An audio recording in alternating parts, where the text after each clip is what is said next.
The year is 1775. Along the eastern seaboard, 13 colonies thrived under British rule.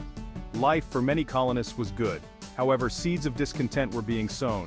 The vast distance created a sense of independence. They managed their own affairs with minimal interference. The British government saw the colonies as a source of revenue. Colonists argued against taxation without representation. The Stamp Act of 1765 further inflamed tensions between Great Britain and its American colonies. This act required colonists to purchase special stamp paper for all legal documents, newspapers, pamphlets, and even playing cards. It sparked widespread protests, boycotts of British goods, and the formation of groups like the Sons of Liberty.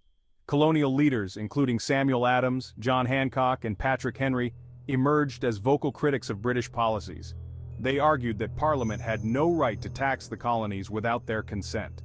The British government, taken aback by the intensity of colonial resistance, repealed the Stamp Act in 1766.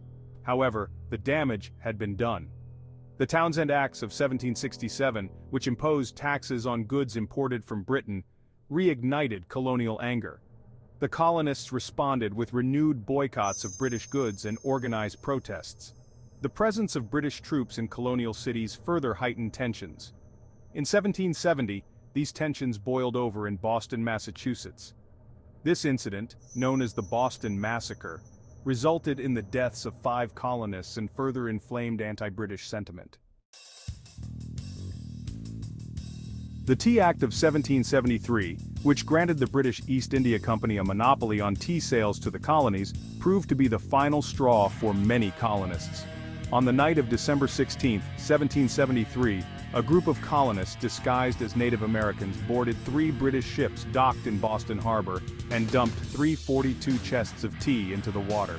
This act of defiance, known as the Boston Tea Party, sent shockwaves throughout the colonies and across the Atlantic.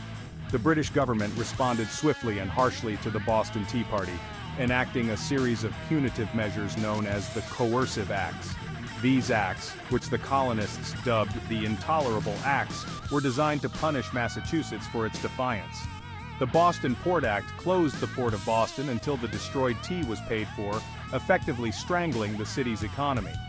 The Massachusetts Government Act revoked the colony's charter and placed it under direct British control. The Quartering Act required colonists to house and provision British troops in their homes, even in times of peace. The Intolerable Acts, far from quelling colonial resistance, only served to solidify colonial opposition to British rule. The other 12 colonies rallied to Massachusetts' aid, sending supplies and offering support. Colonial leaders formed the First Continental Congress in 1774 to coordinate their response to British actions.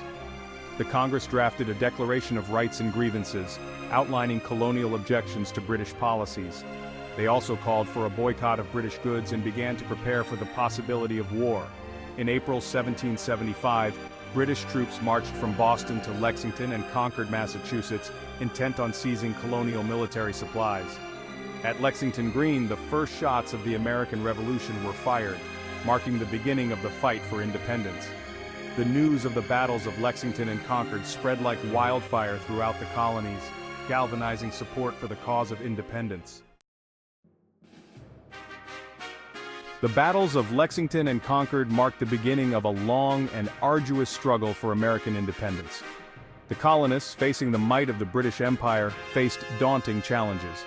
They lacked a professional army, a well-established government, and sufficient resources to wage a prolonged war.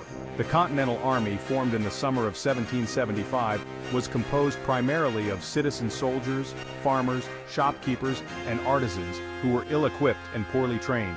They faced shortages of weapons, ammunition, clothing, and food. Despite these challenges, the colonists were determined to fight for their freedom. They were aided by a number of factors, including their familiarity with the terrain and the leadership of George Washington. Washington, a Virginia planter and veteran of the French and Indian War, was appointed Commander-in-Chief of the Continental Army. He brought to this role a keen military mind, a steadfast determination, and an unwavering belief in the righteousness of the colonial cause. Washington's leadership proved instrumental in holding the fledgling army together during the early, darkest days of the war. Washington faced an uphill battle from the outset. The Continental Army under his command was outnumbered, outgunned, and outmaneuvered by the British Army. The winter of 1776 was particularly brutal for the Continental Army, encamped at Valley Forge, Pennsylvania. They faced shortages of food, clothing, and medicine. Many soldiers deserted, and those who remained endured unimaginable hardships. Through it all, Washington remained a steadfast leader, sharing in the suffering of his men and inspiring them with his unwavering resolve. Despite early setbacks, including the loss of New York City in 1776, Washington scored a series of crucial victories that kept the flame of rebellion alive. In December 1776, he led his troops across the icy Delaware River and surprised a Hessian encampment at Trenton, New Jersey, capturing nearly 1,000 prisoners. This victory, followed by another at Princeton, New Jersey, boosted colonial morale and proved that the British Army was not invincible. Washington understood the importance of winning hearts and minds, recognizing that civilian support was essential to winning the war. The Battle of Saratoga, fought in September and October 1777, marked a turning point in the Revolutionary War. The British, led by General John Burgoyne, were attempting to cut New England off from the rest of the colonies. They marched south from Canada, hoping to link up with British forces in New York City. However, they were met by a determined American force led by General Horatio Gates. The Americans, fighting on their home ground, inflicted heavy casualties on the British. Burgoyne's army was surrounded and forced to surrender at Saratoga on October 17, 1777. The American victory at Saratoga had far-reaching consequences. It proved to the world that the Continental Army could defeat the British in a major battle. It also convinced France to formally recognize the United States and enter the war as an American ally. French support proved crucial to the American victory, providing financial aid, weapons, ammunition, and naval support. The years following Saratoga were marked by continued hardship and sacrifice for the American people. The British, under General Sir Henry Clinton, shifted their focus to the southern colonies, hoping to exploit Loyalist sentiment. The war in the South was characterized by brutal guerrilla warfare. The Continental Army, commanded in the South by General Nathanael Greene, fought a series of costly battles against British forces led by Lord Cornwallis. Despite facing setbacks and dwindling resources, the Continental Army, with the support of local militias, continued to harass and wear down the British.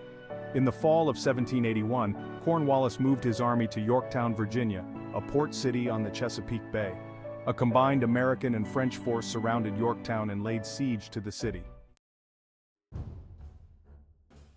The siege of Yorktown lasted for 3 weeks, from September 28 to October 19, 1781. The American and French forces bombarded the British positions relentlessly. Cornwallis, trapped and running low on supplies, realized the futility of his situation. On October 19, 1781, he surrendered his army to General Washington, effectively ending the major fighting of the Revolutionary War. The British defeat at Yorktown led to the collapse of Prime Minister Lord North's government in Britain and paved the way for peace negotiations.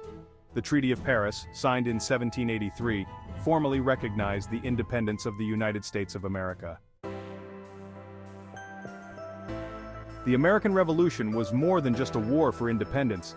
It was a social and political revolution that transformed the landscape of the Western world. It gave birth to a new nation, founded on the principles of liberty, equality, and self-government. The revolution's legacy continues to shape the United States and inspire people around the world today. One of the most significant legacies of the American Revolution is the idea of popular sovereignty, the belief that government derives its just powers from the consent of the governed. This principle, enshrined in the Declaration of Independence, challenged the traditional notion of divine right of kings and paved the way for the development of democratic governments around the world. The American Revolution stands as a testament to the power of unity, courage, and determination. The colonists, facing seemingly insurmountable odds, stood up for their rights and fought for their beliefs. Their victory serves as a beacon of hope for people around the world striving for freedom and self-determination. The American Revolution reminds us that the fight for liberty is an ongoing struggle. It is our responsibility to uphold these ideals, to protect the freedoms we hold dear, and to ensure that the legacy of the revolution lives on for generations to come.